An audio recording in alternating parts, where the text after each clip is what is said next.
नमस्कार।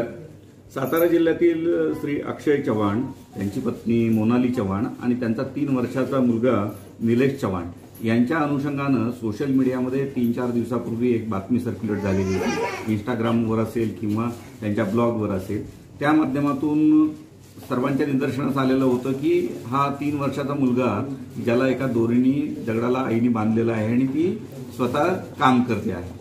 ही परिस्थिती निर्माण होण्यापाठीमागं जे कारण होतं त्या म्हणजे त्या मुलाला बोलता न येणं किंवा त्याला ऐकू कमी येणं आणि याच्यामुळे तो कामाच्या गडबडीमध्ये जर त्याच्याकडे दुर्लक्ष झालं किंवा तो थोडासा बंडखोर असल्यामुळे इकडे तिकडे गेला तर त्याला धोका होऊ शकतो, म्हणून त्या मातेने त्या पद्धतीने त्याला त्याच्या संरक्षणासाठी बांधून ठेवल्याचं निदर्शनास आलेलं होतं। तर यानंतर या मुलाला आणि त्याच्या आईवडिलांना माननीय उपमुख्यमंत्री एकनाथजी शिंदे साहेब आणि त्यांच्या टीमने ठाणे येथे बोलवून घेतलेलं होतं आणि तिथल्या ज्युपिटर हॉस्पिटलमध्ये त्यांची आता तपासणी पूर्ण झालेली होती।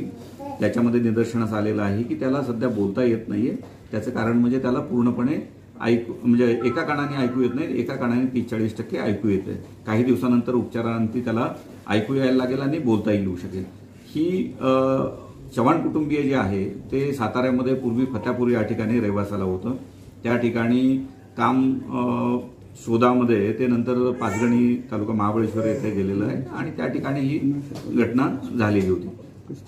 फत्यापूर येथे असताना त्यांच्या झोपडीला किंवा घराला आग लागल्यामुळे त्यांच्या रहिवासाच्या अनुषंगाने किंवा त्यांच्या ओळखीच्या अनुषंगाने जे शासनाचे ओळखपत्र असतात किंवा पुरावे असतात ते नष्ट झालेले होते। हे त्यांनी सांगितल्यानंतर तहसीलदार सातारा आणि प्रांत सातारा यांनी स्वतः पुढाकार घेतलेला आहे आणि त्यांचे जे काही ओळखपत्र आहेत ज्याच्यामध्ये त्यांना धान्य मिळण्यासाठी रेशन कार्ड असेल, त्यांचं नॅशनॅलिटी किंवा ज्याला राष्ट्रीयत्वाचं प्रमाणपत्र म्हणतो किंवा महाराष्ट्राचे मूळ रहिवासी असल्याचं आदिवासी प्रमाणपत्र असेल ते आज त्यांना आपण दिलेलं आहे।